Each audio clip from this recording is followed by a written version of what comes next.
Hello everyone, welcome back to the channel of Adda 24/7 class 9 10 10। तो भाई market में ना बहुत टाइम से जो 2022-23 वाला जो एडिशनल क्वेश्चन बैंक आया उसको लेके बहुत सारी बातें चल रही है ना। आप लोगों के बीच में बहुत सारी डिस्कशंस हो रही हैं स्टूडेंट कम्युनिटी में कि भाई इतना मुश्किल पेपर सर, ऐसा पेपर आएगा क्या? ऐसा पेपर आएगा तो सर बहुत हालत खराब हो जाएगी। तो मैं इसके ऊपर बात नहीं करूंगा, लेकिन तुम्हें ना बहुत नॉर्मल तरीके से ना मैं तुम्हें एक मुद्दे की बात बताने वाला हूं, ध्यान से सुनना। वो पेपर सबसे पहली बात मुश्किल नहीं था, वो पेपर इजी था। दूसरी बात, अगर वो पेपर तुमसे नहीं बन रहा, उसके क्वेश्चंस तुमको टफ लग रहे हैं, दैट मींस तुमने प्रिपरेशन ढंग से नहीं करी है, क्योंकि वो सारे के सारे 10th लेवल के क्वेश्चंस थे, सारे के सारे सिलेबस के क्वेश्चन थे जो तुम पढ़ते हो एक 10th लेवल पे, सारे के सारे उस पे बेस्ड क्वेश्चंस थे। यहां तक कि जो तुम्हारा डिलीटेड पोर्शन है उसमें से भी क्वेश्चन नहीं पूछे गए हैं, है ना। तो मतलब वो क्वेश्चन बनने लायक थे, तुमसे नहीं बने। इसका रीजन क्या है? तो ध्यान से सुनो। इसका रीजन है कि तुमने पढ़ाई ढंग से नहीं करी है, तुमने स्टीरियोटाइप तरीके से, कन्वेंशनल तरीके से चीजों को पढ़ा है कि सर ऐसे ऐसे क्वेश्चन आते हैं, कर लेता हूं। उसी क्वेश्चन को मैं थोड़ा सा लैंग्वेज पॉइंट ऑफ व्यू से घुमा दूं या लैंग्वेज बड़ी कर दूं तो तुम लोगों को मुश्किल लगने लगता है। तो मतलब तुम्हारी विजुअलाइजेशन में कमी है, तुम्हारी कॉन्सेप्चुअल डेप्थ में कमी है। तो इस पे काम हो सकता है अगले 1 महीने के अंदर वैसा पेपर आए या नहीं है, मैं ये भी बता दूंगा एंड में। जो आज मैं लेकर आया हूं ना, हमने 2022-23 का देख लिया, एक बार 21-22 का भी देख लेते हैं। ये 21-22 के एडिशनल क्वेश्चंस हैं जो सीबीएसई ने रिलीज किए थे। तो ध्यान से हम लोग इन क्वेश्चंस को देखेंगे। तुम लेवल को भी ऑब्जर्व करना, बहुत ज्यादा सिंपल लेवल है, मुश्किल कुछ नहीं है। अगर तुम्हारे कॉन्सेप्ट अच्छे हैं तो मुश्किल कुछ नहीं होता, ठीक है। अगर कोई नया क्वेश्चन दिखता है तो यार ठीक है, 2 मिनट लग सकते हैं बनाने में, लेकिन दैट डजंट मीन कि वो क्वेश्चन मुश्किल हो जाता है। जब भी आपको कोई नई चीज दिखती है आप लोग घबरा जाते हो, आप लोग मार्केट में जो भी बातें चलती हैं उसको सच मान लेते हो। नहीं, पहले खुद देखो, खुद ऑब्जर्व करो क्या है, कैसा क्वेश्चन है, उसके बाद आप लोग उस चीज को जज कर सकते हो कि ये मुश्किल है या इजी। मुश्किल कुछ नहीं होता, बस नया होता है कुछ ना कुछ, है ना। तो जब वो नया हम लोग सीख लेते हैं, समझ लेते हैं, वही चीज हमें आसान लगने लगती है। बहुत सिंपल सा लॉजिक है। तो चलो क्वेश्चन करते हैं, और फिर ना इस पेपर से ना तुम्हारे 2000 जो पिछले साल का बोर्ड एग्जाम था उसको कंपेयर करना, फिर तुम्हें यहां से आइडिया मिल जाएगा जिस क्वेश्चन को तुम मेरे से कमेंट्स बॉक्स में पूछ रहे हो कि सर क्या एडिशनल सैंपल पेपर जैसा क्वेश्चन आएगा, तो आपको आंसर मिल जाएगा। प्लस कोई भी ना एडिशनल सैंपल पेपर से मार्किंग स्कीम या फिर ब्लूप्रिंट देखने की कोशिश मत करना, बहुत बड़े वाले बेवकूफ हो जाओगे अगर वो करोगे। तो वो एडिशनल क्वेश्चन है, ठीक है, वो एक सैंपल पेपर फॉर्मेट में दे दिया सीबीएसई ने, जैसे ये दिया था। तो यहाँ पे सारे के सारे ऑब्जेक्टिव क्वेश्चंस है। ये क्वेश्चंस होते हैं बच्चों के लिए जहां से उनकी प्रैक्टिस हो सके, वो चेक कर सके अपनी प्रैक्टिस, ठीक है। बाकी आपका जो सैंपल पेपर रिलीज करती है वो आपके एग्जैक्ट पैटर्न और आपका स्टैंडर्ड क्या रहने वाला है उसके हिसाब से सीबीएसई रिलीज करती है। चलो तो चालू करते हैं भाई कहानी को। ये रहा मेरा पहला सवाल, आप लोग फटाफट से पढ़ो और इस क्वेश्चन को बताओ। Savita has a lamp placed at the centre of a square yard, each side measuring 20 meter. The light of a lamp covers a circle of radius 10 meter on yard. What area of the yard is not lit by the lamp? तो यार देखो, सबसे पहले ना इस question को आपको visualise करना पड़ेगा मेरे साथ। तो भाई एक ना लड़की है, जो भी उसका नाम है, उसके पास एक स्क्वायर यार्ड है। तो सबसे पहले हम लोग एक स्क्वायर यार्ड को विजुअलाइज कर लेते हैं। ये पेन के बिना विजुअलाइजेशन होनी चाहिए, इस लेवल पे आपको पहुंचना है। तो अब भाई इसकी मेजरमेंट है 20 मीटर दोस्तों। अब ना कोई लैंप है, ठीक है। अब ये तो बेटा एक 2D स्पेस है, मेरा बोर्ड तो एक 2D स्पेस है ना, लेकिन आप इमेजिन करो कि यहां पर ना ऐसे कोई लैंप है, ठीक है। एग्जैक्टली सेंटर में स्क्वायर के एक लैंप है, जैसे मतलब मान लो ये मेरा आपका स्क्वायर बेस है तो इसके ऊपर ऐसे लैंप है। अब तुम लोग इमेजिन करो, कभी भी तुम रात में बैडमिंटन खेलने, बास्केटबॉल खेलने या गए हो तो लैंप की लाइट में तुम खेलते हो। जो लैंप होता है ना उसकी लाइट एक दायरे तक रहती है, उसके बाद अंधेरा हो जाता है। तो उसको रेंज बोल सकते हो कि लैंप की रेंज है। और यहीं पे ही इसने ये चीज लिखी हुई है कि जो लैंप है, जो लाइट फेंक रहा है ना, वो 10 मीटर के दायरे में फेंक रहा है, अपने आसपास के 10 मीटर के दायरे में वो फेंक रहा है। 10 मीटर रेडियस है, क्या है, covers a radius of 10 metre. तो अब उसने पूछा है कि अंधेरे वाला एरिया बता दो भाई, तो आपको ये बताना है। अब यार अगर मैंने तुम लोगों को ये क्वेश्चन ऐसे ना देके कि एक स्क्वायर है उसमें से एक सर्कल कट कर लिया, ये वाला एरिया बता दो, ऐसे ना देके ऐसे दे दिया था, तो क्या ये क्वेश्चन मुश्किल हो जाता है? भाई सीबीएसई तुम लोगों की विजुअलाइजेशन इंप्रूवमेंट में हेल्प कर रही है, तुम लोगों की बहुत बढ़िया चीज है ये। इसलिए मेरे को तो बहुत अच्छा लगा एडिशनल क्वेश्चन बैंक को देख के, कि तुम लोग को पता तो चले कि तुम लोग जो स्पून फीडिंग करते रहते हो, खुद से नहीं सोचना चाहते हो चीजों को, उसका कितना बड़ा नुकसान है। अभी नहीं दिखेगा तो 11th में दिखेगा, क्योंकि बोर्ड में तो तुम सब अच्छे मार्क्स ले आओगे, क्योंकि बोर्ड का पेपर वैसा ही आएगा जैसे तुमने तैयारी व्यारी करी है, आराम से, बहुत आराम से 90% मार लोगे तुम सारे के सारे। ठीक है, तो चलो अब इसका एरिया निकाल लेते हैं भाई। तो स्क्वायर का एरिया क्या हो जाएगा, 20 इंटू 20 400 माइनस इस सर्कल का एरिया दैट इज 100, और पाए आपको डालना नहीं है क्योंकि पाए देखो यहाँ पे डल नहीं रखा कहीं पर भी, तो 10 का स्क्वायर 100 पाए। कहाँ दिख रहा है भाई, ऑप्शन इसमें दिख रहा है, करेक्ट। चल आगे बढ़ते हैं नेक्स्ट क्वेश्चन की तरफ। ये रहा बेटा हमारा दूसरा क्वेश्चन, पहले आप क्वेश्चन को पढ़ लो फिर मैं आपको ऑप्शंस दिखा दूंगा। In the triangle ABC shown below, angle x is to angle y is 1:2।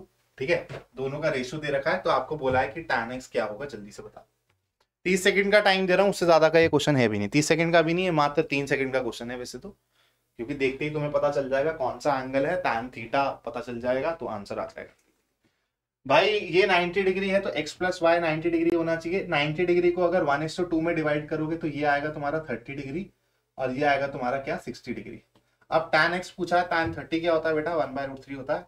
आगे बढ़ेंगे, ठीक है, क्योंकि क्वेश्चन ज्यादा है और टाइम कम है, और मैं ज्यादा टाइम देर का सेशन लेना नहीं चाहता क्योंकि उससे तुम्हारा ही टाइम का नुकसान होता था।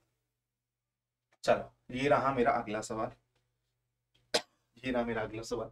ये बेटा अब इस बारी के सिलेबस में नहीं है, डिलीटेड पोर्शन में है, लेकिन ये चीज यार बहुत बेसिक सी बात है, नंबर्स की बात है, तो ये चीज तुम लोग को आनी चाहिए, क्योंकि मैंने जो रियल नंबर्स का लेक्चर लिया था मैंने उसमें ये चीज बताई है ना। तो मैंने तुम्हें पहले भी बोला था मैं डिलीटेड पोर्शन में से भी कुछ पढ़ा रहा हूं तुम लोग, दैट मीन्स मैं एक्चुअली 10th पे फोकस ना करके तुम लोगों के बारे में आगे में सोच रहा हूं कि तुम लोग को आगे दिक्कत ना हो। और इसी के लिए, क्योंकि तुम्हें समझ आया ना कि मान लो नहीं आता पेपर यार, let's assume additional question bank जैसा नहीं आता पेपर, उससे बहुत हल्का पेपर आता है, तुम लोग स्कोर तो कर लोगे, लेकिन तुम्हें अभी भी पता है ना कहीं कि तुम्हारी विजुअलाइजेशन में गैप है, तुम्हारे कॉन्सेप्ट्स में गैप है, उस पर काम तो करना पड़ेगा, आज नहीं तो कल, तो आज ही काम करेंगे। उसके लिए मैंने बहुत सारी स्पेशल सीरीज प्लान करी है आने वाले दिनों में। फ्राइडे को एक बहुत बेहतरीन सेशन दिखेगा। Which of the following numbers can be written as a non terminating but recurring decimal.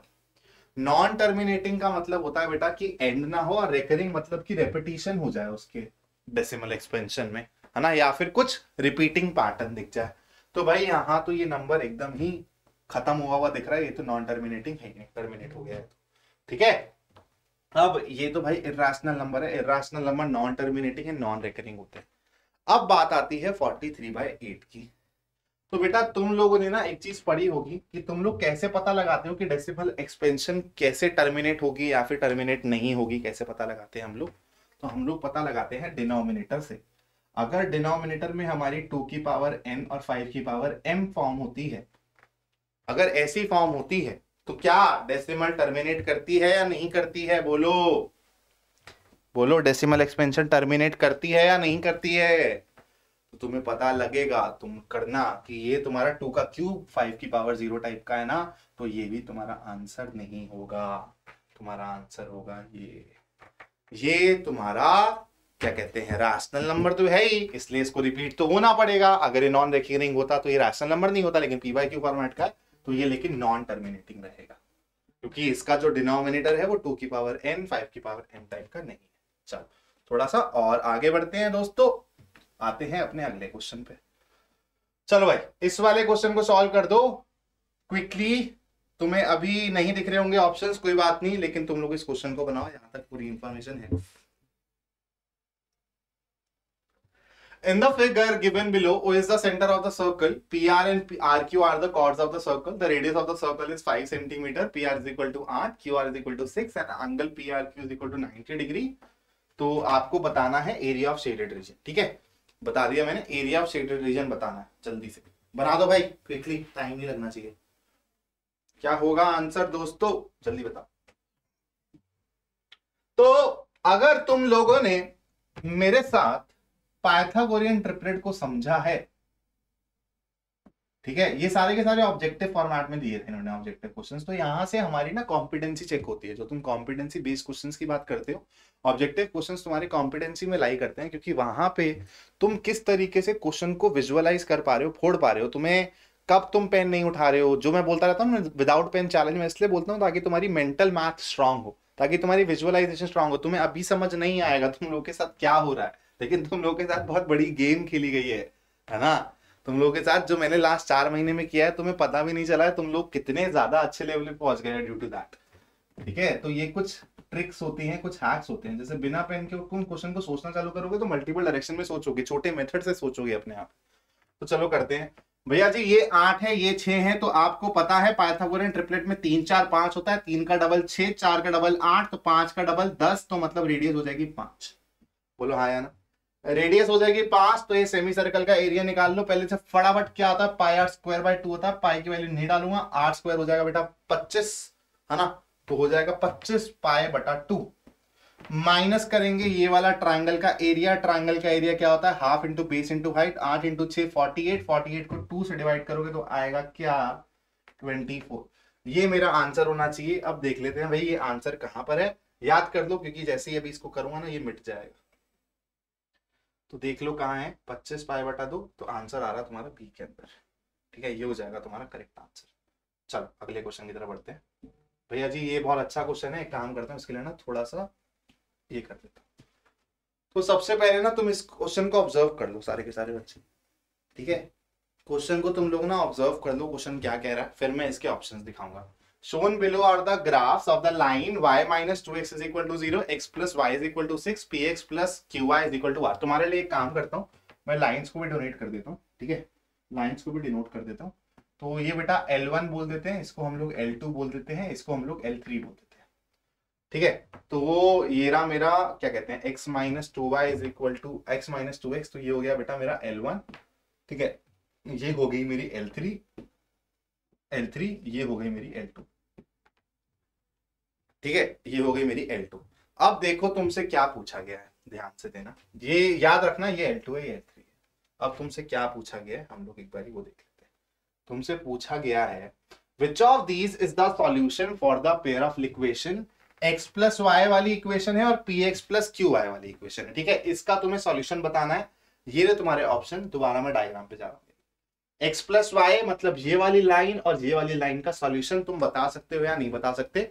तो तुम लोग बोलोगे सर एक बार यहाँ पे मेरे को इंटरसेक्शन दिख रहा है, इंटरसेक्शन देख लेते हैं कौन सा है सर, 1 1 2 3 4 और फिर y में 2। तो सर ये वाला पॉइंट जो है ना वो 4,2 आ रहा है। ठीक है, क्या आ रहा है, 4,2 आ रहा है इन दोनों का। तो चलो मैंने बोला चलो ऑप्शंस के पास चलते हैं थोड़ा सा, है ना, ऑप्शन के पास चलते हैं। तो तुम्हें y is equal to 4, x is equal to 4, y is equal to 2 दिख रहा है ऑप्शन बी में। मैंने बोला ठीक है, फिर मैं बोलूंगा ये चीज क्या लिखी हुई है, ध्यान से पढ़ो।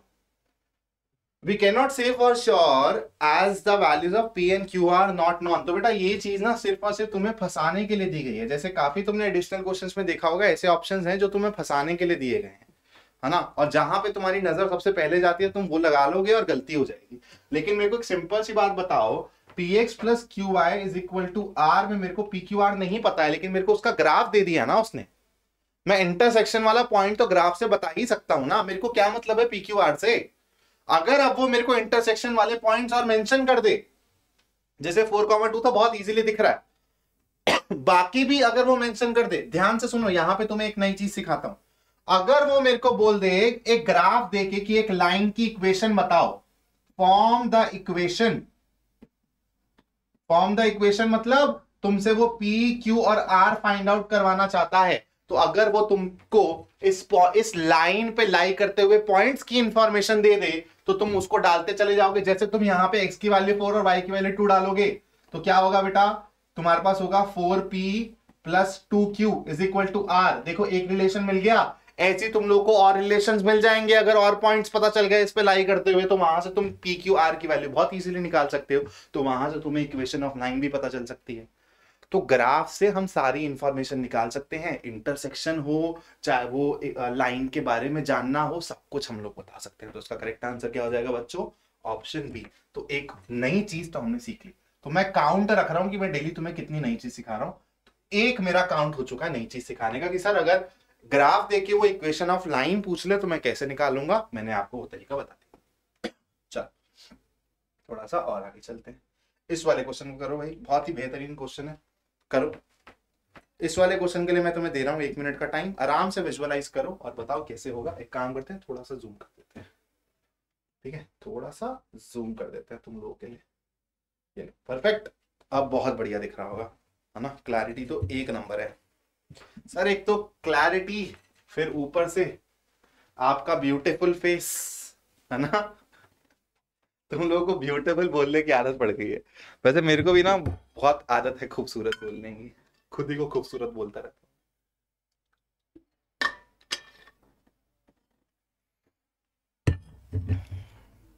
चलो भाई बताओ क्या आंसर आएगा। A vessel having 30 meter cube of water is emptied through two openings. Emptied through two openings. तो बेटा one small and other large. तो सबसे पहले विजुअलाइजेशन इंप्रूव करनी है, इसलिए तुम्हें सिखा रहा हूं ये वाली चीजें। सबसे पहले समझ लो कि एक टैंक है, एक सिलेंड्रिकल टैंक है, ठीक है। मान लो कि बेटा इसमें ना पानी भरा हुआ है। अब तुम हो शैतान बच्चे, तुमको दिखा ये प्लास्टिक की बोतल या टैंक कुछ भी, तुमने एक सुई ली और इसमें ऐसे कर दी। एक दूसरा बच्चा था, उसको इसका पानी ज्यादा खाली करना था, तो उसने बड़ी सुई से इसको छेद कर दिया इसमें। इसी को क्वेश्चन में ओपनिंग्स बोला गया है। तो अब अगर मैं इसमें ऐसे मान लूं कि मेरे दो ओपनिंग्स हैं, एक बड़ा ओपनिंग एक छोटा ओपनिंग, तो इनसे ऑब्वियसली बात है बच्चों पानी बाहर आएगा, है ना। इनसे पानी बाहर आएगा, पानी बाहर आएगा तो टैंक खाली होगा, है ना। तो वही उसने बोला है कि जो आपका बड़ा वाला ओपनिंग है वो आपका जो पानी खाली कर रहा है, मतलब पानी का जो फ्लो है वो है V मीटर क्यूब प्रति घंटा, और जो ये छोटा वाला ओपनिंग है ये पानी खत्म कर रहा है U मीटर क्यूब प्रति घंटे की रफ्तार से, ठीक है। तो अब तुम लोगों को समझ आया कि गेम क्या है। और उसके बाद उसने ना U और V में एक रिलेशन दे दिया 70। तो अब उसने बोला है कि अगर ये पूरा का पूरा बर्तन, पूरा का पूरा वेसल 1 घंटे के अंदर खाली हो जाए, व्हाट इज V। तो मेरे को एक सिंपल सी बात बताओ, 1 घंटे के अंदर ये वाला ओपनिंग, बड़ा वाला ओपनिंग V मीटर क्यूब खाली कर देगा, छोटा वाला क्यूब 1 घंटे के अंदर U मीटर क्यूब खाली कर देगा। दोनों के दोनों मिलके 1 घंटे काम किए हैं, है ना। 1 घंटे में पूरा का पूरा वेसल खाली हो रहा है। That means U metre cube जो पानी इसने निकाला प्लस V मीटर क्यूब जो पानी इसने निकाला should be equal to the total capacity, जितना टोटल मेरा पानी था। ये लो, पेयर ऑफ लीनियर इक्वेशन का क्वेश्चन बन चुका है। हमने बस विजुअलाइज करने के लिए डायग्राम बनाया, वरना हम लोग डायरेक्टली इस पे लैंड करेंगे, इस पे लैंड करेंगे। अब यहां से तुम लोग इसको सॉल्व भी कर सकते हो, या कि you can take the help of options. तुम्हें V निकालना है तो V की जगह 10 डालोगे तो देखो ये 20 बनेगा, इसको 50 होना पड़ेगा। 10 और 20 नहीं सेटिस्फाई कर रहा। 20 डालोगे V की जगह तो बेटा तुम्हारा U हो जाएगा 10, तो ये हो जाएगा तुम्हारा 2 × 20 40, और ये हो जाएगा तुम्हारा 30, 30 + 40 70 होता है। सेटिस्फाई कर गया, आंसर इज B, ठीक है, परफेक्ट। चलो let's move on to the next question. ये रहा बेटा मेरा नेक्स्ट सवाल, इस वाले क्वेश्चन को सॉल्व कर डालो जल्दी से। The sum of the digits of a 2-digit number is 9. If 27 is subtracted from the number, its digits are interchanged. आपको इसका कन्वेंशनल तरीका आता होगा। I am challenging you guys कि इसको कन्वेंशनल तरीके के बिना सॉल्व करके दिखाओ मुझे, अगर कर सकते हो, ठीक है। कन्वेंशनल तरीके के बिना सॉल्व करके बताओ अगर तुम ये वाला क्वेश्चन कर सकते हो। तुमको सारी की सारी इंफॉर्मेशन गिवन है, बस उस इंफॉर्मेशन के हिसाब से तुम लोग अपने दिमाग में नंबर्स को घुमाओ। नंबर्स पे पकड़ होना बहुत जरूरी है बेटा, ठीक है। कुछ नंबर, स्पेशल नंबर्स के बारे में मैंने बात करा था, 146, 143, 156 जैसे नंबर्स।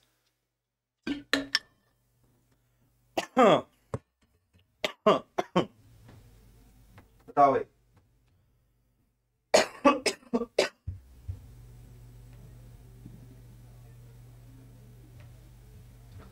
तो यार देखो, तुमको दो ऐसे नंबर्स चाहिए जिनका सम है 9, बोलो है ना। तो ऐसे नंबर्स ढूंढ डालो ना। कौन कौन से हो सकते हैं बेटा? 1 8 8 1, है ना। 2 7 7 2। उसने वही बोला है, जब आप एक दूसरे में से माइनस करोगे ना, मतलब जब 27 माइनस करोगे एक में से तो उल्टा हो जाना चाहिए उसका। फिर तुम बोलोगे 3 6 6 3 4 5 5 4। इसके अलावा कोई है क्या? तुम बोलोगे सर कैसी बातें कर रहे हो, कोई नंबर अलग से पैदा थोड़ा ना कर लेंगे हम लोग। इन दोनों का डिफरेंस 27 नहीं है, इन दोनों का नहीं है, इसका है। तुम्हें तुम्हारा आंसर मिल चुका है डायरेक्टली। तो इनकी डिजिट्स का प्रोडक्ट तुम्हें बताना है। 6 × 3 18 is the correct answer. Question में आगे बढ़ते हैं। ये रहा नेक्स्ट सवाल। सॉल्व करो इसको जल्दी से और बताओ क्या आंसर आ रहा है।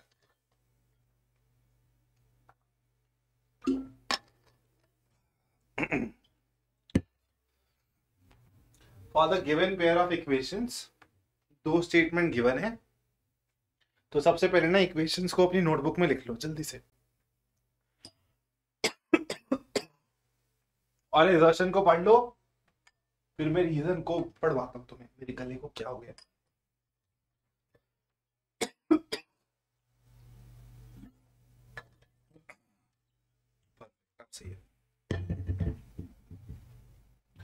तो भाई मेरी इक्वेशंस ना कुछ ऐसी दिख रही है। काम करता हूँ थोड़ा सा और कर लेता हूँ इसको, ठीक है। तो मैं क्या काम करता हूँ, अपनी इक्वेशंस को ना यहाँ लिख देता हूँ ताकि तुम लोगों को विजुअलाइज करने में आसानी हो।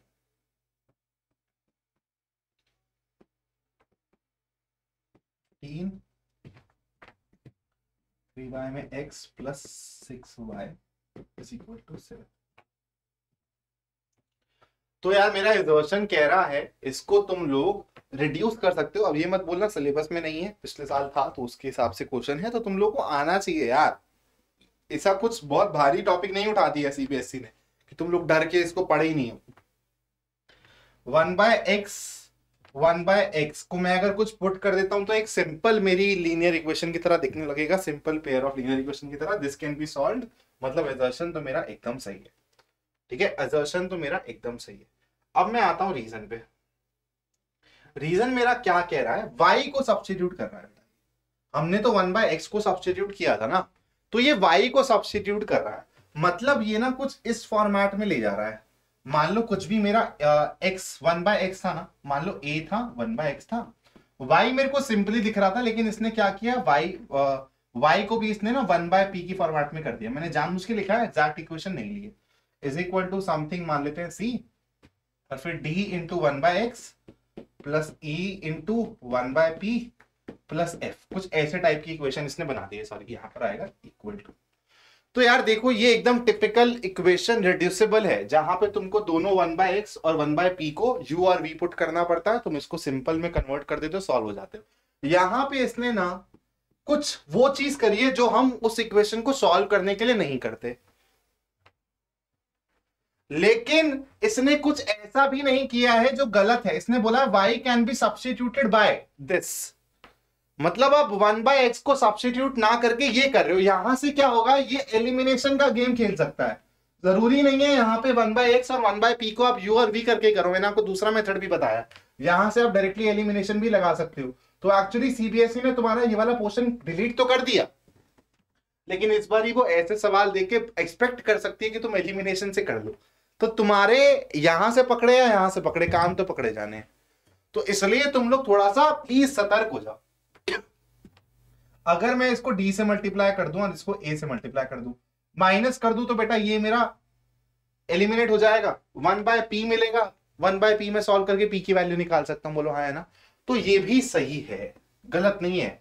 आपके पास ऐसा कोई सॉलिड प्रूफ होना चाहिए जिससे आप बोल सको कि गलत है। गलत नहीं है तो ये भी गलत नहीं है, वो भी गलत नहीं है। लेकिन सवाल ये होता है, क्या ये आप लोग नहीं करते? आपका पहला जो प्रोसेस आता, पहला जो दिमाग में मेथड आता, वो आता 1/x को रिप्लेस करना, क्योंकि सर y तो ऑलरेडी हमें दिख रहा है न्यूमरेटर में है। तो ये भी गलत नहीं है, वो भी गलत नहीं है, लेकिन इनके बीच में कोई इंटर रिलेशन नहीं है, इसलिए करेक्ट आंसर हो जाएगा ऑप्शन बी। ठीक है, ध्यान से समझना, ये क्वेश्चन बहुत अच्छा। चलो ये दोनों के दोनों हलवे सवाल है, जल्दी से कर दो। दोनों के दोनों बेटा हलवे सवाल है, इजी सवाल है, जल्दी से कर दो। आज मैंने बैच में भी करवाया था ये वाला पेपर, और फिर मैंने सोचा यार मेरे को अपने हमारे जो यूट्यूब के साथी हैं जो किसी भी कंडीशन की वजह से नहीं जुड़ पाए बैच में, उनको ऐसा नहीं होना चाहिए कि उनको इसका सॉल्यूशन ना मिले। तो इसलिए मैं इसका सॉल्यूशन ले आया हूँ। थोड़ा छोटा रखूंगा सेशन को, 1 hour 15 minutes टाइप का। तो जितने क्वेश्चन हो पाएंगे कर लेंगे, उसके बाद मैं आपको बता दूंगा कि ये क्वेश्चन कहाँ पे मिलेंगे आपको, तो उसके बाद आप क्वेश्चन को खुद से ट्राई करना, खुद से मेहनत करनी पड़ेगी। हर चीज मैं नहीं करवाऊंगा, वो मेरा मेथड ही नहीं है। तो अगर तुम्हें चाहिए कि मैं तुम्हें स्पून फीड करूं तो बेटा मेरे से वो नहीं हो पाएगा, प्लीज आपको कोई और मेंटर ढूंढना पड़ेगा। How many zeros does this have, तो तुम्हें दिख रहा है x की वैल्यू 2 यहां से आएगी, -3 यहां से आएगी बच्चों, 2 इसका आंसर है। आगे बढ़ते हैं। अब बेटा देखो यहाँ पे तुम्हें पेन उठाने की जरूरत नहीं है। मैंने बोला है जब भी तुम्हें tan और cot प्लस में दिखें तो तुम लोग यहाँ पे पता है साइन बाय कॉस, कॉस पास साइन करोगे, इसको सिंप्लीफाई करोगे, एलसीएम लोगे तो ऊपर sine square plus cos square 1 बनेगा, नीचे आएगा साइन कॉस। तो 1 divided by 1 by sine cos ऊपर जाएगा, आंसर हो जाएगा ए। अब ये तुम दिमाग में खेल पा रहे हो इस वक्त या नहीं खेल पा रहे हो, उस पर डिपेंड करता है कि तुमने कितनी मेहनत करी है मेरे साथ। ठीक है, क्लियर? चलो आगे बढ़ते हैं थोड़ा सा, इस वाले क्वेश्चन को करके दिखाओ यार। इस वाले क्वेश्चन के थ्रू ना मैं तुम लोगों को ना बहुत सारी चीजें सिखाता हूं, ठीक है, जितना भी मेरे को टाइम अलाउ करेगा ना। मैं तुम लोगों को बहुत प्यारी प्यारी, कल का एजर्शन रीजन का सेशन कैसा लगा था पहले तो मुझे ये बताना। मेरे को देखा तुम लोगों ने बहुत प्यार दिया, लेकिन मतलब वही है ना, तुम लोग ना अब इंफॉर्मेशन को ना अपने तक रखना चाहते हो, तुम लोग नहीं बताते हो उन बच्चों को जो अभी भी मिसगाइड हो रहे हैं। तो अभी भी बच्चे दूसरे मेरी वीडियोस में कमेंट करते हैं कि सर एडिशनल पेपर में जैसे क्वेश्चंस आए उसके लिए क्या अप्रोच करनी पड़ेगी, सर आप प्लीज हमको गाइड करो। तो बेटा मैंने वो चीज चालू कर दी है। अब तुम उसका पार्ट 1 मिस कर दोगे, पार्ट 3 से जुड़ोगे, फिर तुम पार्ट 2 दो बैकलॉग्स हो जाएंगे, तुम्हारी विजुअलाइजेशन में दोबारा गैप आ जाएगा, और फिर तुम लोग हार के वो चीज भी छोड़ दोगे, पार्ट 3 से देखना भी छोड़ दोगे। इसलिए सीरीज में स्टार्टिंग से जुड़ा। चलो इसको बनाओ जल्दी से। In the given figure, PQR is a right angle triangle at P. A perpendicular line PS is drawn from P to QR. PR is equal to what? 5 centimeter and PQ is equal to 10 centimeter. बहुत खूबसूरत चीजें सिखाऊंगा please. एक चीज already सिखा चुका हूं आज के सेशन में, ये एक बहुत ताजी चीज है, नई चीज है, मजा आ जाएगा सुन के। ध्यान से सुनना, तुम्हारे मिसकॉन्सेप्ट्स को सही करूंगा। जब भी तुम एक राइट एंगल ट्रायंगल पे, ये सबको आता है, ये कुछ नया नहीं है, तुम इस वाले पॉइंट से परपेंडिकुलर ड्रॉ करते हो तो तुम इस राइट एंगल ट्रायंगल्स को दो सिमिलर ट्रायंगल्स में बांट देते हो। तुम्हारा अगर मैं इसको ट्रायंगल 1 बोलूं, इसको मैं ट्रायंगल 2 बोलूं, तो बेटा ये दोनों मेरे 90 डिग्री हैं, ये भी मेरा 90 डिग्री है। अगर मैं इसको थीटा बोलूं तो ये भैया मेरे 90 माइनस थीटा हो जाएंगे, ये 90 माइनस थीटा होंगे तो ये अपने आप में राइट एंगल ट्रायंगल है, ये थीटा होगा। तो थीटा 90 डिग्री, थीटा 90 डिग्री, दो एंगल सेम मिल गए, hence these two triangles are similar. और ये दोनों ट्रायंगल्स ये आपके बड़े वाले ट्रायंगल के साथ भी सिमिलर होते हैं, है ना। तो यहां से आप लोगों के पास बहुत सारे रिलेशंस आते हैं जो आप लोगों ने, मेरे को पता है कि अपनी नोटबुक में लिख रखे हैं, तो मैं उसके बारे में डिस्कशन नहीं करूंगा, ठीक है। ये मैंने भी लिखवाए हैं, तो ये रिलेशंस तुम लोगों को आने चाहिए। अब यार अगर मेरे को ये रिलेशंस नहीं पढ़े तो क्या मैं इस क्वेश्चन को नहीं बना सकता? अगर तुम्हारे कॉन्सेप्ट्स अच्छे हैं तो तुम्हें ये रिलेशंस की जरूरत ही नहीं है। अभी मैं दिखाऊंगा कैसे। मेरे को एक सिंपल सी बात बताओ, सिमिलैरिटी में तुम्हें पता है इक्वल एंगल्स और कॉरस्पॉन्डिंग साइड्स का खेल होता है ना। तो अब तुमको ये 12 दिया हुआ है बच्चों और ये दिया हुआ है 5। तुम्हारा triangle 1 is similar to triangle 2, बोलो हाँ या ना। तुम्हारा triangle 1 is similar to triangle 2, ठीक है, ए सिमिलैरिटी क्राइटेरिया से। अब जब इसकी कॉरस्पॉन्डिंग साइड्स लिखने की बात आती है तो मैं इक्वल एंगल्स को ही इक्वल के सामने रिप्लेस करता हूं ना। मैंने तुम्हें ये ट्रायंगल में सिखाया हुआ है कि कैसे तुम लोग विजुअलाइज कर सकते हो कि इक्वल एंगल्स के सामने। अब मैं इसको नाम करने जाऊंगा जैसे तुमने पढ़ा है, ठीक है। मैं वैसे कभी नहीं पढ़ाता सिमिलैरिटी को, इसलिए मैंने इसको ऐसे कभी नहीं पढ़ाया, मैंने तुम्हें इक्वल एंगल से पढ़ाया। लेकिन इक्वल एंगल्स वाला कॉन्सेप्ट तुम कैसे लगाते हो, जैसे मैं इसको नाम दे दूं, अगर मान लो इसको मैं, सॉरी मैंने ABC क्यों लिख दिया, है ना, इसको मैं नाम चेंज करता हूं, रुको।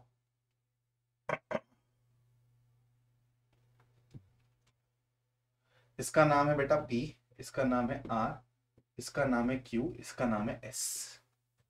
तो मेरे को एक सिंपल सी बात बताओ, अगर मैं इसकी सिमिलैरिटी का मतलब नेमिंग करना चाहूं इन ट्रायंगल्स की, तो कैसे करूंगा? तुम लोग बोलोगे सर S पे ये है, S पे ये है, तो S लग देते हैं सबसे पहले दोनों साइड पे। यही करते हो ना तुम लोग बच्चों की तरह, मैंने कभी नहीं करा है, ठीक है। SP, तो इसका थीटा यहाँ है, इसका थीटा कहाँ है? Q पे है। तो भाई अब ये हो गया, बाकी वाला पकड़ लो SPR, तो ये हो जाएगा SQP। ले लो, ऐसे लिखते हो ना, बोलो हाँ। अब यहां से जब तुम कॉरस्पॉन्डिंग साइड्स का रेशियो लिखते हो तो मतलब एक्चुअली तुमने इक्वल एंगल्स के सामने वाली पहले साइड्स लिखी, उससे तो इक्वल तुम लोग कॉरस्पॉन्डिंग साइड का रेशियो लिखते हो। तो हम लोग ऑब्जेक्टिव क्वेश्चन में इस वाले स्टेप को स्किप कर देंगे, हम लोग सीधा बेसिक को पकड़ेंगे। क्या बेसिक है कि इक्वल एंगल्स पकड़ो सर दोनों ट्राइंगल्स के और उसके सामने वाली साइड हमारी कॉरस्पॉन्डिंग रेशियो। तो 90 डिग्री के सामने इस वाले ट्राइंगल में कौन है बच्चों बोलो, एसपी है। जैसे तुम्हारी यहाँ पे एसपी दिख रही थी, देखो कंपैरिजन करके बता रहा हूँ, सॉरी एसपी नहीं है, कौन है, पीआर है, आई एम सॉरी, ठीक है पीआर है ट्राइंगल 1 में। और ट्राइंगल 2 में 90 डिग्री के सामने कौन है, जल्दी बोलो। ट्राइंगल 2 में 90 डिग्री के सामने कौन है, 12 ही तो है। क्या है ये, क्यूपी। देखो यही आता है पीआर क्यूपी, इक्वल एंगल से। तो वहां से तुम लोग ये डायरेक्टली लिखना सीखो, मेरे बच्चों को ये डायरेक्टली लिखना आता है। इक्वल एंगल्स को बेस मानो, इक्वल एंगल्स के सामने वाली साइड पकड़ो, जो भी दो ट्रायंगल्स की बात हो रही है, और साइड्स को तुम लोग बटे बटे में लिखते चले जाओ, कॉरस्पॉन्डिंग रेशियो मिलता है। ठीक है, तो अब तुमको समझ आया, इसका लॉजिक भी समझा चुका हूं, इसका मैं तुम्हें रीजनिंग भी बता चुका हूं कि कैसे ये चीज आती है। बेटा similarity is all about equal angles, not about corresponding sides. Corresponding sides उसके बाद में आती है, तुम पहले इक्वल एंगल्स को पकड़ा करो दोनों ट्रायंगल्स में। और majority question A similarity criteria वाले ही आते हैं। ठीक है, जहां पर साइड वाली चीज आएगी वहां पे हमारा कॉन्सेप्ट अलग हो जाएगा। ठीक है, लेकिन मेजॉरिटी क्वेश्चन में एंगल एंगल में ये वाला कॉन्सेप्ट लगता है। तो बेटा मैं अगर तुमसे बोलूं कि इस ट्रायंगल और इस ट्रायंगल की कॉरस्पॉन्डिंग साइड्स का रेशियो क्या है, तो तुम्हें 5/12 दिया हुआ है, तो तुमको पता चल गया कि सर दोनों ट्रायंगल्स की कॉरस्पॉन्डिंग साइड का रेशियो ये है। तो अब तुम में से कुछ स्मार्ट बच्चे क्या करेंगे कि सर हमें RS/SQ, मतलब सर दोनों ट्रायंगल्स के कॉरस्पॉन्डिंग साइड्स का रेशियो ही तो है ये, तो चलो 5/12 मार देते हैं। लेकिन ये आंसर गलत है। क्यों गलत है इसके बारे में तुम लोग सोचो 15 सेकेंड, फिर मैं तुम लोगों को बताता हूं क्यों गलत है। बताओ तुम्हें क्या हुआ, तुमने इन दोनों ट्रायंगल्स को सिमिलर देख के तुमने कॉरस्पॉन्डिंग साइड्स का रेशियो लिख दिए, फिर वहां से तुम्हें पता चला यार ये तो इस ट्रायंगल की साइड है और ये तो इस ट्रायंगल की साइड है, तो अभी भी कॉरस्पॉन्डिंग रेशियो पूछ रहा है और ऑप्शन पहला चमकेगा, तुम लोग लगा दोगे, लेकिन गलत है। क्यों गलत है बताओ, जल्दी बताओ। गलत इसलिए है परिंदो क्योंकि ये वाली साइड यहां पे थीटा के सामने है और ये वाली साइड यहां पे किसके सामने है, 90 माइनस थीटा के सामने। कॉरस्पॉन्डिंग साइड्स सेम एंगल्स के सामने से बनता है, इसलिए यहां पे RS/SQ 5/12 नहीं होगा, क्योंकि ये कॉरस्पॉन्डिंग साइड्स का रेशियो ही नहीं है। तुम लोग इसके सामने थीटा लेते हो तो तुम्हें ये लेना पड़ेगा, अगर कॉरस्पॉन्डिंग साइड की बात करोगे तो वो SR/PS आएगा बेटा, SR/PS आएगा, ना कि SR/ या फिर RS/SQ। हेंस ये नहीं होगा। अब सर इस क्वेश्चन को ऐसे नहीं कर सकते तो कैसे करें इस क्वेश्चन को, अब तो हमें रिलेशंस पे जाना ही पड़ेगा ना, है ना, रिलेशंस पे जाना ही पड़ेगा, लेकिन नहीं जाना पड़ेगा तुम्हें रिलेशंस पे। तुमको ऐसी चीज सिखाने वाला हूं, सबसे पहले तो ये चीज समझ आ गई, यहां से तुम्हारा एक मिसकॉन्सेप्ट दूर हुआ कि यहां से तुम लोगों को अब इक्वल एंगल्स दिमाग में चमकने चाहिए कि इक्वल एंगल्स के सामने आप लोग साइड्स देखो, उसको आप लोग रेशो में डालते हो। ठीक है, ऐसे ही नेमिंग भी होती है, कभी भी नेमिंग गलत नहीं करोगे अगर मेरा ये वाला फंडा तुम लोगों ने सीख लिया।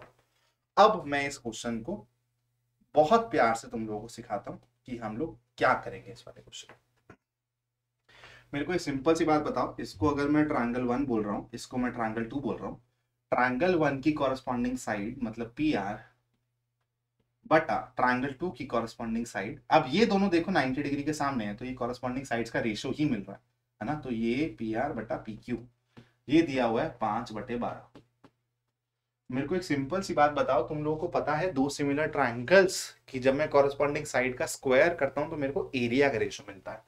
अगर मैं 5/12 का स्क्वायर कर दूं तो मेरे को एक्चुअली ट्रायंगल 1 का एरिया डिवाइडेड बाय ट्रायंगल 2 का एरिया का रेशियो मिलेगा। बोलो चमका नहीं चमका, ये चीज सबको पता है, तो ये होगा 25/144। ट्रायंगल 1 का एरिया डिवाइडेड बाय ट्रायंगल 2 का एरिया। अब इस चीज को समझो कि जब तुम ये वाला ट्रायंगल पकड़ रहे हो दोस्तों, कौन सा ट्रायंगल, ये वाला ट्रायंगल, और फिर जब तुम ये वाला ट्रायंगल पकड़ रहे हो दोस्तों, कौन सा ट्रायंगल, ये वाला ट्रायंगल। अरे भैया पेन चेंज क्यों नहीं होते हो तुम एक बारी में, ज्यादा भाव बढ़ गया तुम्हारे। ये वाला ट्रायंगल। अब मेरे को बताओ, ये दोनों के दोनों राइट एंगल ट्रायंगल है। अगर मैं एरिया ऑफ ट्रायंगल वन की बात करूं तो क्या वो half into P S into S R है?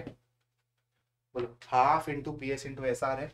अगर मैं एरिया ऑफ ट्रायंगल टू की बात करूं तो क्या वो half into P S into S Q है? कट गया, क्या निकला? S R by S Q. मतलब जो एरिया का रेशियो था वही वो यहाँ पे पूछ रहा था आपसे। तो अब आप वो रिजल्ट्स को दिमाग में नहीं भी रखते हो, मान लो एग्जाम टाइम में भूल जाते हो, लेकिन अगर आपकी कॉन्सेप्ट सॉलिड है, अगर आपके कॉन्सेप्ट सॉलिड है तो ये क्वेश्चन आप बहुत प्यार से सॉल्व कर सकते हो। अब यही क्वेश्चन को मैं एरिया का यूज ना करके सीधा सिमिलैरिटी से जो रिलेशंस आते हैं वो यूज करके भी कर सकता हूँ। अब मैंने इस तरीके से भी तुम्हें इस क्वेश्चन को अप्रोच करना सिखाया। यहां से तुम लोगों का ना रेंज ज्यादा बड़ा होता है। तुम जब एक क्वेश्चन को बहुत तरीकों से फोड़ना चालू करते हो बेटा, तो फिर एग्जामिनर के पास ना ज्यादा ऑप्शन बच नहीं जाते हैं, वो तुम्हें फंसा नहीं पाएगा। तो इसका आंसर क्या हो जाएगा? Option D. चलो बढ़ते हैं थोड़ा सा और आगे।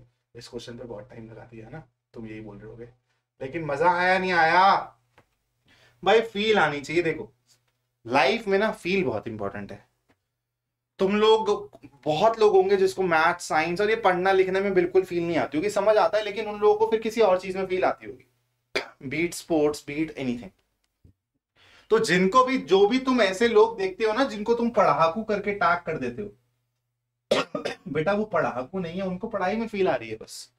उनको ये सब चीजें सोचने में, विजुअलाइज करने में फील आ रही है। जिस दिन तुम भी इस तरीके से विजुअलाइजेशन करने लगोगे ना, तुम्हारे स्टडी आवर्स अपने आप बढ़ जाएंगे। चलो बनाओ जल्दी से। इजी क्वेश्चन है। Q is the point on P R, S is the point on T R, Q S is drawn and RPT is equal to R Q S. ठीक है, तो बेटा देखो ये दोनों के दोनों इक्वल ही हैं, तो ए सिमिलैरिटी क्राइटेरिया से ये सिमिलर हो जाएंगे। चलो आगे बढ़ते हैं। इस क्वेश्चन को 2 सेकंड भी देने की जरूरत नहीं है। चलो इस वाले क्वेश्चन को कर डालो, 13वां question.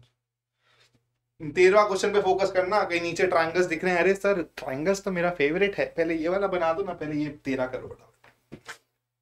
Which of these is a rational number? No no, pi है रूट, कहानी बसती है इन दोनों की। मैंने तुम्हें बताया इरेशनल नंबर में नेवर एंडिंग नंबर्स होते हैं, दोनों नेवर एंडिंग है। और इरेशनल में टर्म कभी भी वो रिपीट नहीं करेंगे, पैटर्न नहीं दिखेगा। देखो 3 4 5 2 1 0 6 पैटर्न नहीं दिख रहा, आंसर हो जाएगा। चलो आगे बढ़ो। क्या बात है यार, गाने गाने की आदत बहुत ज्यादा लग गई है मेरे को यार। मेरे को बताना किसी के पास कोई जड़ी बूटी हो कि गाने गाने की आदत कम लगे। बहुत ज्यादा गुनगुनाने लगा हूं यार। कल तो पापा ने भी टोक दिया मेरे को कि तू दिन भर यही करता रहता है, सरिलाता रहता है और बस ये करता रहता है। चलो कर दो भाई कर दो। Shown below are three triangles. The measure of two adjacent sides and included angles are given for each triangle. याद है तुम्हें exertion reason में मैंने तो ट्रायंगल की सिमिलैरिटी, देखो मैंने ट्रायंगल से रिलेटेड तुम लोगों के ना बहुत सारे मिसकॉन्सेप्ट्स कल exertion reason में भी दूर किए थे, आज भी दूर किए। तो प्लीज ये सब चीजों को संभाल के रखना अपने पास। बहुत अनमोल चीजें हैं, बहुत कीमती चीजें हैं। ठीक है, बहुत ज्यादा अच्छे से तुम्हारे लिए लेक्चर्स को प्रेजेंट करता हूँ। तो यार लाइक कर देना अगर अभी तक लाइक नहीं किया सेशन को, तुम लोग बाद में देख रहे होगे। और लाइव सेशन आने वाले हैं फ्राइडे से, तो टेंशन मत लेना। ये मत बोलना कि सर लाइव नहीं पढ़ाते हो तो मजा नहीं आता है, चंद्रा बोलता रहता है बेचारा। तो लाइव जल्दी आ रहा हूँ यार, ठीक है। तो देखो which of these triangles are similar. 4 है, 6 है, 6 है, 9 है। तो तुमको पता चला 4 को 6 बनाया जा सकता है 1.5 से मल्टीप्लाई करके, या फिर 4 का आधा 4 में ऐड कर दो तो 6 हो जाता है, 6 का आधा 6 में ऐड कर दूं तो 9 आ जाता है। मतलब कॉरेस्पॉन्डिंग साइड्स का रेशियो सेम है, बीच का एंगल सेम है। तो भाई ये दोनों भैया तो मेरे सिमिलर है, पक्की बात। अब देखते हैं इस छोटे वाले को और इस वाले को। तो इस छोटे वाले को देखते हैं, तो 4 है यहां पर, यहां पे 6 है, ठीक है। 1.5 और 3 के साथ इंटू 3 हो गया, तो भैया जी ये सिमिलर नहीं है ना, ये सिमिलर नहीं। तो अब इसको और इसको देख लेते हैं। 4 है, 4 है, 6 है, 3 है, तो भैया जी ये तीनों, ये दोनों भी सिमिलर नहीं है। तो तुम्हारे सिर्फ और सिर्फ पी क्यू आर और X Y Z, P Q R और एक्स वाई जेड कहां दिख रहा है? ये रहा। ठीक है, तो तुम्हारा आंसर हो जाएगा ये। चलो आगे बढ़ते हैं। जल्दी से कर दो, मजाक क्वेश्चन है यार, जल्दी से कर दो, जल्दी से जितने क्वेश्चंस हो जाएंगे ना, मतलब अभी 40 मिनट्स का लेक्चर हो गया जो मैं देख पा रहा हूँ, तो अराउंड 40 मिनट्स और करेंगे, क्योंकि आई डोंट वांट कि यार लेक्चर बहुत ज़्यादा लंबा चला जाए और जिसकी वजह से तुम्हारे को ऐसा लगे कि सर हमारा इतना सारा टाइम आपने यूट्यूब पे वेस्ट कर दिया। हमारा टाइम तो यूट्यूब में सिर्फ और सिर्फ शॉर्ट्स को देते हैं हम लोग सर, जो ऐसी मजाक में शॉर्ट्स होती है ना उसको देते हैं हम लोग पुनीत सुपरस्टार को देखते हैं। यार मेरे दोस्त ने मेरे को एक मीम शेयर किया, मतलब मैं ज्यादा इतना ज्यादा सोशल मीडिया पे हूँ नहीं, है ना, एक्टिव नहीं हूँ, अब आया हूँ थोड़ी बहुत सोशल मीडिया पे, जिसका तुमको थोड़ा सा आइडिया भी है। तो उसने शेयर किया, भाई वो क्या इंसान है यार। भाई सच में इतना, मतलब मेरे को बहुत फनी लगा यार उसका कंटेंट, मतलब कुछ भी करता है वो, लेकिन मेरे को तो फनी लगा। तो तुम बोल सकते हो कि सर आपका सेंस ऑफ ह्यूमर शायद बहुत ज्यादा लेम है, लेकिन मेरे को तो बड़ा फनी लगा भाई वो जो भी करता है। मम्मी 2 रोटी दे दो। यार यार ये कुछ कर रहा। मेरे दोस्त ने मेरे को मीम शेयर किया था, मैं बताता हूँ, थोड़ा सा बातें शेयर कर लेता हूँ, तुम लोगों से लाइव नहीं मिला हूं ना तो जोक वगैरह क्रैक नहीं कर रहे हैं। तो इसमें वो रोटी प्लेट में रोटी खा रहा होता है और उसमें दिखाता है जो, मतलब टिपिकल वो गर्लफ्रेंड बॉयफ्रेंड वाला जोक है, कि उसने लिखा होता है कि अपनी गर्लफ्रेंड को बोलने के बाद कि आज तुमने आज मुझसे ढंग से बात नहीं करी तो मैं खाना नहीं खाऊंगा, और फिर वो खाना खा रहा होता है और उसकी प्लेट में 4 रोटियां चावल भटूरे सब के सब होते हैं और वो ठूस रहा होता है। वो इतना ज्यादा सही लगा था। और ये चीज मैं क्यों बता रहा हूँ, इससे मेरे को याद आ गया जो मैंने अभी हरकत करी थी तुम लोगों के साथ, जब मैंने तुम लोगों को बोला था 300 या 400 लाइक करो ना मैं खाना नहीं खाऊंगा, तो तुम लोग मेरे को बोल रहे थे सर प्लीज खा लेना, और मैंने जाते ही बर्गर पेला था। चलो इस वाले क्वेश्चन में करते हैं। ए बी क्या होगा, लेंथ ऑफ ए बी क्या होगा? तो भाई ये 45 है, ये 45 डिग्री है, 45 डिग्री का स्पेशल ट्राइंगल याद है ना सभी को, 1:1। तो ये 45 है तो बच्चों ये भी 45 होगा। 30 डिग्री का स्पेशल ट्राइंगल क्या होता है, 30 डिग्री में सामने वाले भैया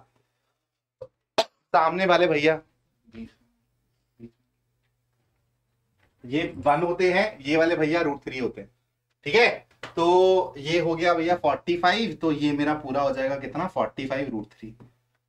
तो ये 45 √3, ये 45, इसकी बात करनी है तो 45 √3 -1 हो जाएगा, दिस इज द आंसर, ठीक है, दिस इज द आंसर।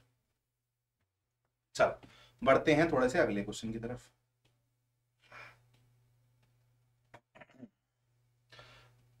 चलो इन दोनों क्वेश्चंस को कर डालते हैं जल्दी से। Which of this is the polynomial, यार बहुत इजी क्वेश्चन है ना, बहुत इजी क्वेश्चन है। मैं एक काम करता हूँ, थोड़े से क्वेश्चन स्किप कर देता हूँ ताकि ज्यादा क्वेश्चन हम लोग देख पाए। चलो इस वाले क्वेश्चन को जल्दी करते हैं, टाइम नहीं देता। 1/3 -3/4, जल्दी से प्रोडक्ट देखो, तुम्हें दिख रहा है कि ये कट जाएगा, -1/4 चाहिए सर, तो -1/4 यहाँ तो बिल्कुल नहीं है, तो इसको तो खत्म कर दो, और इन तीनों के पास है भी। लेकिन अब मेरे को पता चल रहा है कि मेरा सम क्या आएगा, वहां से मेरे को पता चलेगा, तो सम कर दो फटाफट से, 1/3 और -3/4 4, तो तुम्हारा नीचे हो जाएगा 12 और ये हो जाएगा 4, और यहाँ पर हो जाएगा -9, तो -5/12 चाहिए तुम लोगों को, है ना सम। तो -5/12 सम देख लो, यहाँ पर भी नहीं है, यहाँ पर भी नहीं है, आंसर इज ऑप्शन ए। आगे बढ़ते हैं। Which of these numbers can be express as a product of 2 और मोर प्राइम नंबर्स? तो बेटा देखो, कंपोजिट नंबर की बात कर रहा है, ये भी 3 × 5 है, यहाँ पे तो देखो एंड में 8 है, तो ये तो ऑब्वियस सी बात है कि भाई ये तो 3 तो दे ही रहा है, 1 2 और ये खुद, तो ये भी एक कंपोजिट नंबर है। ये क्या है 15, 3 × 5 × 13, तो देखो इसके भी 2 से ज्यादा प्राइम नंबर्स मतलब फैक्टर हो गए, तो आंसर हो जाएगा ऑल ऑफ द अबव। आगे बढ़ते हैं,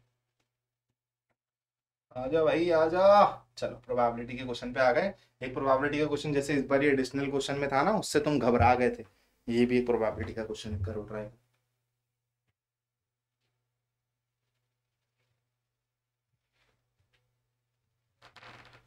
Romy is blindfolded and asked to pick one ball from each of the jars, jar 1, jar 2, jar 3, और तुम्हें बताना है the chance of Romy picking a red ball is same in।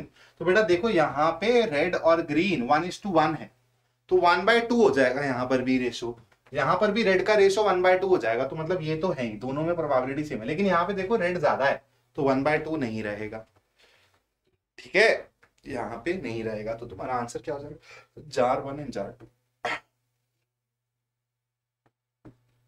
चलो और question की तरफ बढ़ते हैं। ये रहा बेटा अगला सवाल। 1 2 4 5 is the factor of the numbers p and q, which of the following will always have 1 2 4 5 as a factor? जल्दी से बनाओ, जल्दी से बनाओ। क्या आंसर होगा?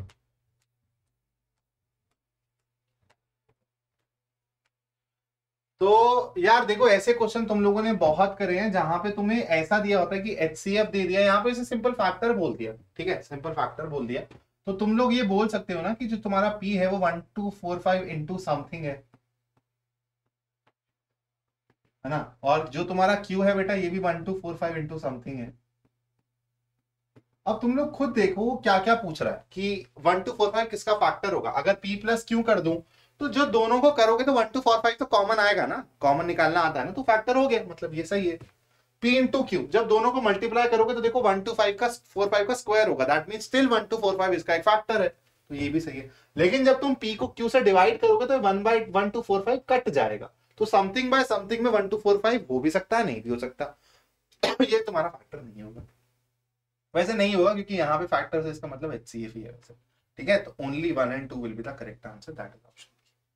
ऑप्शन सही लगाया ना, 1 और 2, 2 और 3 में कंफ्यूज हो जाता हूँ यार कभी कभी। चल इस वाले क्वेश्चन को करता रहो। अरे भैया धीरे चलो ना, तेज का भाग रहे। चलो इस वाले क्वेश्चन को करो जल्दी से, बना। Look at the numbers shown below. Which of the above numbers represent probability of events? अब देखो यार, तुम लोग ना क्या करते हो, सबको पढ़ते हो, ऑप्शन देखते हो। अब तुम्हें ऑप्शन भी कैसे यूज करने हैं सीखो मुझसे।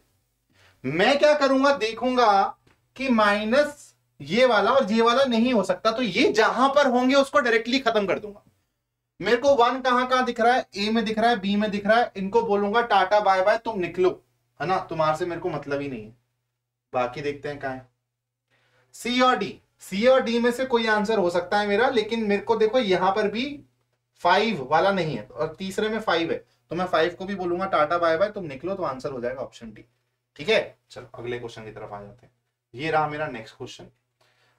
फटाफट से मेरे को बता दो हाइट ऑफ द विंडो क्या होगा। तुम लोगों को अगर क्लियर नहीं दिख रहा तो मैं बता देता हूँ, ये 10 दिया हुआ है, ये तुम्हारा 6 दिया हुआ है, और ये तुम्हारा बेटा 3 दिया हुआ है, ठीक है। तो height of the window from the ground बता दो जल्दी से। अब देखो तुम्हें समझ आएगा कि पाइथागोरियन ट्रिपलेट के ना कितने फायदे हैं ऑब्जेक्टिव क्वेश्चंस में। ये भी 6 हैं, 6 10 देखते ही तुम बोलोगे सर ये 8 है, 8 में 3 जोड़ोगे क्योंकि ग्राउंड से हाइट लेनी है, ठीक है। तो आंसर हो जाएगा 8 + 3 11। क्या आंसर हो जाएगा बच्चों? 11। चलो आगे बढ़ते हैं। ये वाला क्वेश्चन इजी है यार, तुम लोग कर लोगे। प्लीज इस सैंपल पेपर को जाके वैसे ही गूगल पे CBSE एडिशनल डालोगे तो वहां पे तुम्हें 2021-22 का सैंपल पेपर दिख जाए, ठीक है। ये वाला क्वेश्चन इजी है, थोड़े से क्वेश्चन मैं स्किप कर रहा हूँ यार, ठीक है, माफी चाहता हूँ, जो तुमसे बन जाएंगे मेरे को लगता है। चलो एक बार ये वाला क्वेश्चन कर दो फटाफट से, जल्दी से ये वाला क्वेश्चन कर डालिए। Two identical fair dice have numbers 1 to 6 written on their faces. Both are tossed simultaneously. What is the probability that the product of the numbers that turn up is 12? बताओ जल्दी से, छेती छेती बताओ भाई, छेती छेती क्या होगा भाई इसका आंसर?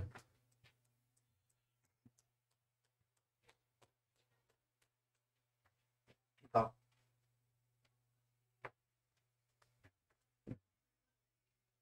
तो तुम्हें चाहिए ऐसे नंबर जिनका प्रोडक्ट हो जाए 12। तो ऐसे नंबर सबसे पहले ना तुम लोग विजुअलाइज करो कि कौन कौन से होते।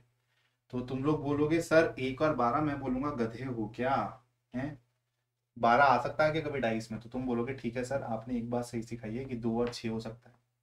तो सर 6 और 2 भी तो हो सकता है, बिल्कुल सही बात है। 3 और 4 हो सकता है, तो सर 4 और 3 भी तो हो सकता है। उसके बाद बताओ 12 आ सकता है कि कहीं से? तुम लोग बोलोगे सर बस इतना ही। तो 4 cases over 36, that is 1/9 is the correct answer. Option को लगाओ आगे।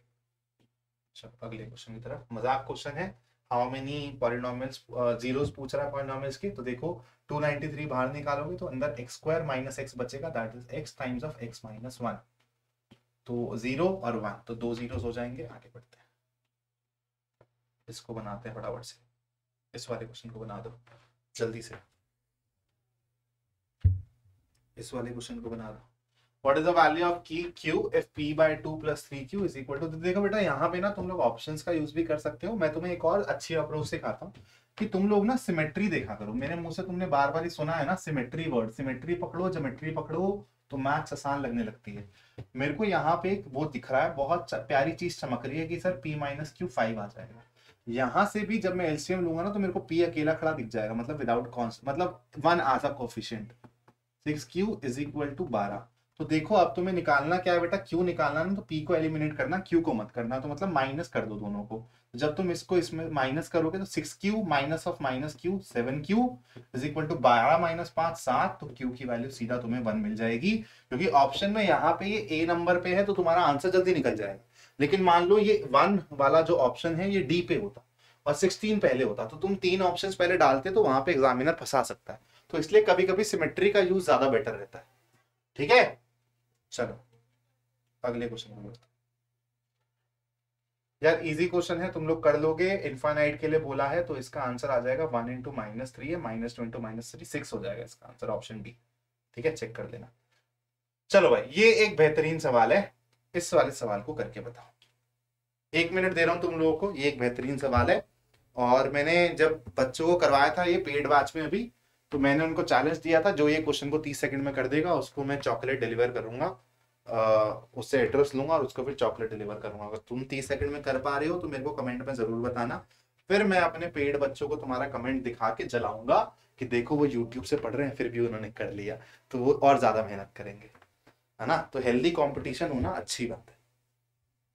चलो बना डालो जल्दी से। The given figure are T is equal to 1। अरे यार मेरे को लग रहा था आज मैंने थोड़े से गप्पे ज्यादा मार दिए, लेकिन 50 मिनट्स के अंदर यार हम लोग 27 क्वेश्चंस कर चुके हैं, तो नॉट बैड यार, अच्छी पेस चल रही है, अच्छी क्वेश्चन प्रैक्टिस चल रही है। टिक टिक 1, टिक टिक 2, टिक टिक 3, बचपन में करते थे ऐसे, है ना। आइस पाइस, धप्पा, ऊंच नीच का पापड़ा। तुमने खेले होंगे सारे गेम, है ना। या फिर पता नहीं, तुम लोग तो यार अभी फ्री फायर और पबजी वाली जनता हो, हमारे टाइम पे हुआ करता था ये सब। बताओ कैसे करोगे।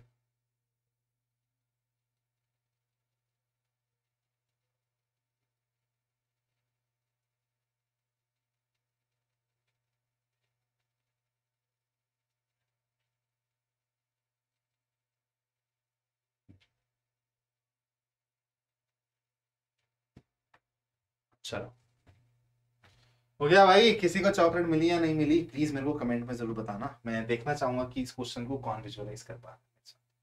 तो यार सबसे पहले ना तुम लोगों को, अगर तुम लोग को ये तो स्ट्राइक कर गया होगा कि सर मेरे को ना ये जो ये क्वार्टर का एरिया है उसमें से मेरे को ये रेक्टेंगल का एरिया माइनस करना है तो मेरा काम हो जाएगा।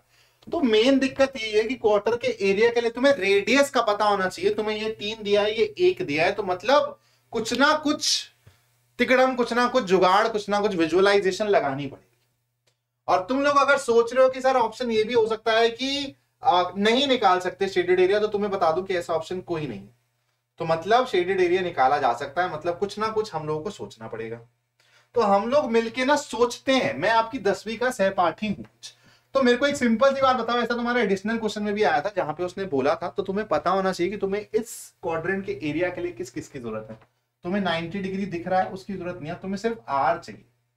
अगर तुम्हें आर मिल जाता है तो तुम्हारी कहानी बहुत ज्यादा सिंपल हो जाएगी। आर मिलते ही बेटा तुम्हें ये ट्राइंगल का ना ये वाला पोर्शन भी पता चल, रेक्टेंगल का सॉरी ये वाला पोर्शन भी पता चल जाएगा, तो लेंथ इनटू ब्रेथ कर दोगे, काम बन जाएगा। मतलब सिर्फ और सिर्फ आर की लड़ाई है, सिर्फ और सिर्फ आर की लड़ाई है। तो आर ऐसे भी है, आर ऐसे भी है, आर ऐसे भी है, आर हर जगह है, आर हर जगह है। बोलो हाँ या ना, आर बाबा की। तो भैया जी ये भी तो आर है, तो क्या मैं ओ आर को आर माइनस 1 नहीं लिख सकता?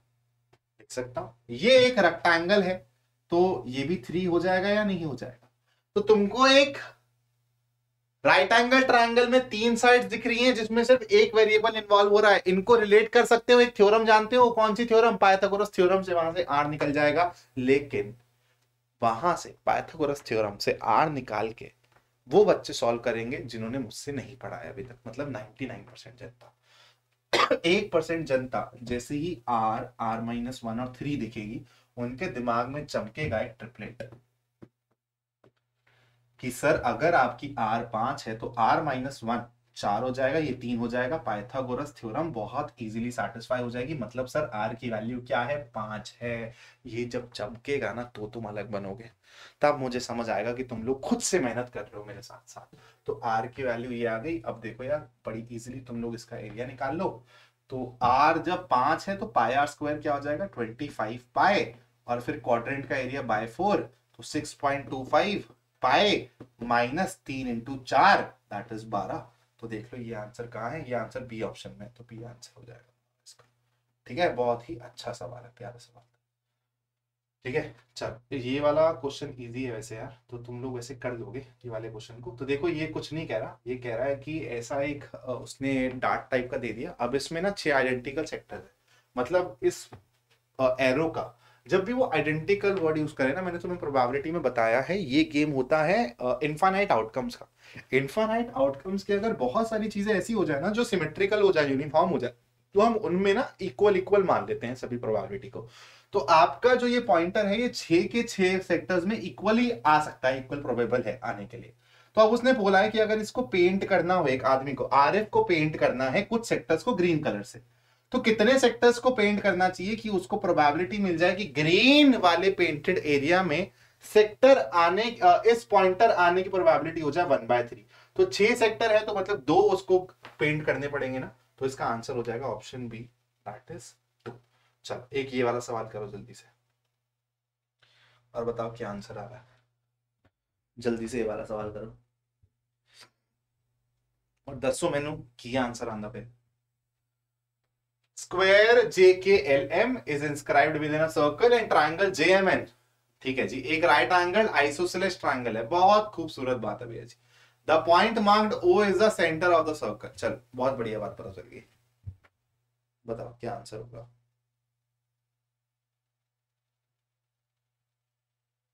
बताओ भाई, इजी सवाल है, आराम से करना, हो जाएगा।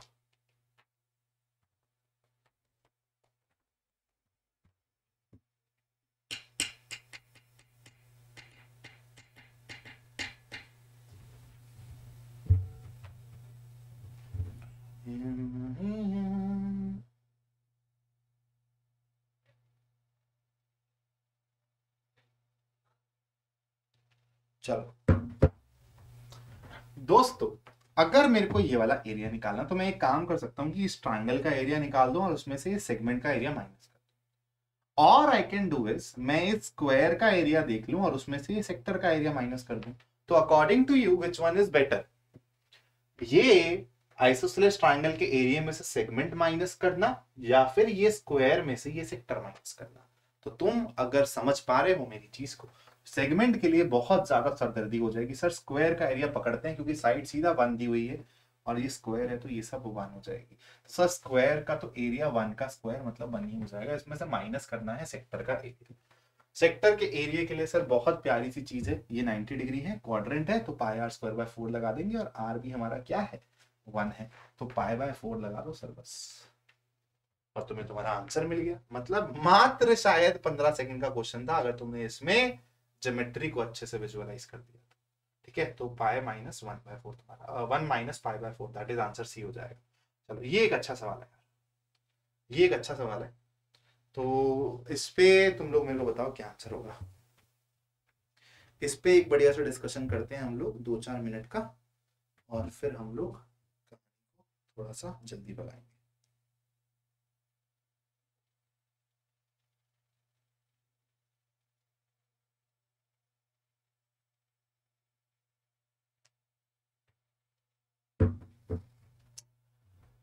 Alpha is an acute angle sine alpha plus cos alpha बताना है, greater than 1 less than 1 equal to 1 we can not say any of these as it depends on the value of alpha. तो सबसे पहले ना तुम लोग क्या करो, इस क्वेश्चन को ना 2 तरीके से इमेजिन करेंगे हम लोग। ठीक है, पहला तरीका कि साइन और कॉस होता क्या है, साइन होता है परपेंडिकुलर बाय हाइपोटेन्यूज और कॉस होता है बेटा बेस बाय हाइपोटेन्यूज।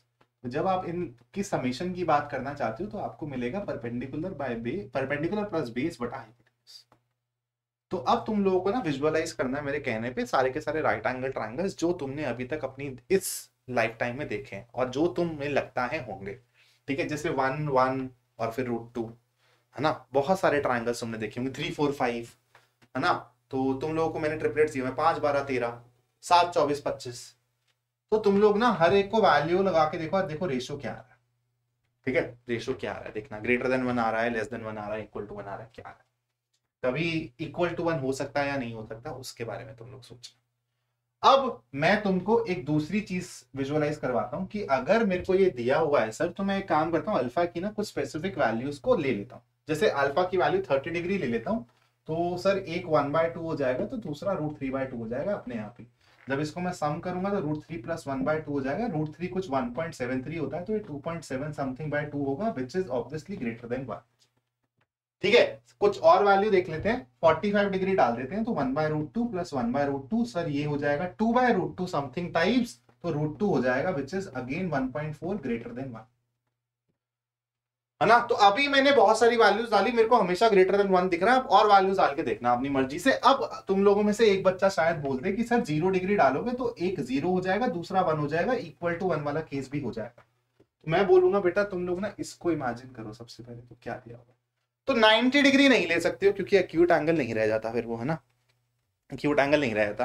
तो सवाल आता है कि 0 डिग्री क्या हमारा एक्यूट एंगल होता है या नहीं होता।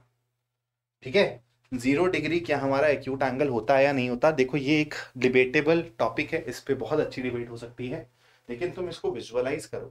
जब तुम ट्रिग्नोमेट्री में ट्राइंगल्स की बात करते हो, अगर तुम साइन और कॉस की बात करते हो, तो अब तुम जब ये 0 डिग्री लोगे, तो 0 डिग्री का मतलब क्या होता है, एंगल कैसे बनता है, दो रे के बीच में बनता है।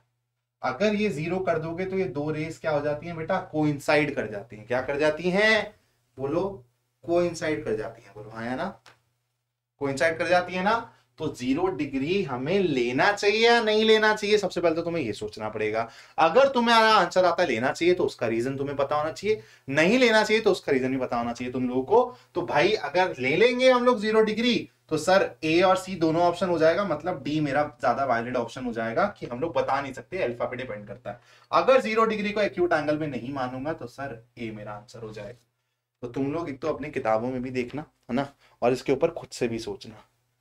तो एक्यूट एंगल के केस में तुम खुद सोचो, जब तुमने वो ज्योमेट्रिकली वो 30 डिग्री 60 डिग्री की वैल्यूज निकालनी सीखी है जो एनसीईआरटी में है, वहां पे जब तुम 0 और 90 डिग्री पे वैल्यू निकालते हो, टी रेशियोज की तुम अप्रोच करते हो, we are approaching this value, है ना। वहां पे हम लोग ट्रायंगल को बहुत डिमिनिश कर देते हैं, एकदम अप्रोचिंग टू 0 कर देते हैं। तो कभी भी पूरी 0 डिग्री वैल्यू नहीं ली जाती है वैसे ओरिजिनली। ठीक है, और वैसे भी एक्यूट एंगल में, ये डिबेटेबल टॉपिक है, इस पे बहुत लोग कहते हैं कि 0 डिग्री एक एक्यूट एंगल है, बहुत लोग कहते हैं कि 0 डिग्री एक एक्यूट एंगल नहीं है। ठीक है, लेकिन when it comes to this question, ये क्वेश्चन मेरे हिसाब से ये क्वेश्चन पे, लैंग्वेज पे और क्वेश्चन पे डिपेंड करता है। ठीक है, जैसे यहां पर मेरे को ए और डी देखते ही समझ आया कि यहाँ पे इट इज आस्किंग अस, ये हमें बोल रहा है कि भैया जी आप इसको एक्यूट एंगल में मत ले लेना, है ना। और यहां से तुम लोगों को मैं एक और बेहतरीन लॉजिक दिखाता हूं। अगर इनका रेशो 1 होगा तभी तो ये इक्वल टू 1 होंगे, मतलब P + B should be equal to what, H। तुम लोग P B और H को रिलेट करने वाला एक और रिलेशन जानते हो राइट एंगल ट्रायंगल में, वो होता है पाइथागोरस थ्योरम। अब देखो P + B का value H, P² + B² H², इसको जल्दी से स्क्वायरिंग बोथ साइड कर दो, तो क्या मिलेगा, P² + B² + 2 PB is equal to H²। ठीक है, तो अब बेटा P² + B² H² है यहां पे, तो तुमको पता चल गया कि तुम्हारा जो ये 2PB है वो 0 होना चाहिए। क्या होना चाहिए, 0 होना चाहिए, बोला है। तो मतलब इधर P और इधर B और B, मतलब या तो परपेंडिकुलर या तो बेस 0 हो जाए। अब तुम वो ज्योमेट्रिकली जैसे प्रूव करते हो ना 30 डिग्री 60 डिग्री, जहां पे 0 डिग्री और 90 डिग्री की ऑलमोस्ट मान लो कि सर ये हाइपोटेन्यूज बन गया, ऑलमोस्ट मान लो कि परपेंडिकुलर मेरा इससे कोइंसाइड कर गया, याद है वो सब चीजें सिखाई है तुम लोगों को। तो देखो यहां से भी तुम लोग इस चीज को सोच सकते हो कि ये केस कब पॉसिबल होगा, जब परपेंडिकुलर और बेस नाम की कहानी खत्म होने लगे, मतलब कोइंसाइडिंग रेज होने लगे, मतलब एंगल जब मेरा 0 होने लगे, है ना, एंगल जब मेरा 0 होने लगे, तो वो एक कोइंसाइडिंग केस, अप्रोचिंग केस है, इसलिए 0 डिग्री को मैं नहीं काउंट करूंगा। आंसर होगा इसमें मेरा ऑप्शन ए। ठीक है, मजेदार क्वेश्चन है, सोचना है इसके बारे में, तुम लोग को मजा आएगा। चलो और क्वेश्चन कर लेते हैं। ये वाला क्वेश्चन तुम लोग कर लोगे। यार एक काम करते हैं, अब तुम लोगों को मैं बता देता हूँ कि ये पीडीएफ तुम्हें कैसे मिलेगी। यहाँ पे जाना, सर्च करना बच्चों सीबीएसई एडिशनल, ठीक है, ये डालना बस सीबीएसई एडिशनल प्रैक्टिस पेपर। जो सबसे पहला लिंक आएगा इसको ओपन करोगे, ऊपर वाला तुम्हारा 2022 का है, नीचे वाला देखो तुम्हारा 2021 का है। इसको ओपन करोगे तो तुम लोग वहीं पहुंच जाओगे जहां पे मैं था, ठीक है। तो यहां से तुम लोग बाकी क्वेश्चंस लगाना और मुझे बताना कि बाकी क्वेश्चंस तुम लोगों से बन पाया नहीं बन पाया। और आज भी हम लोगों ने मिलकर बहुत सारी चीजें सीखी हैं, बहुत सारी नई चीजें सीखी है। ऐसे ही अभी फ्राइडे को एक बहुत धमाकेदार सेशन आने वाला है। आज एक बहुत बढ़िया शॉर्ट्स आएगा, ध्यान से देखना और मेरे को बताना कैसा लगा, मजा आया नहीं आएगा। चलो बाय बाय, जय हिंद, टेक केयर बच्चों।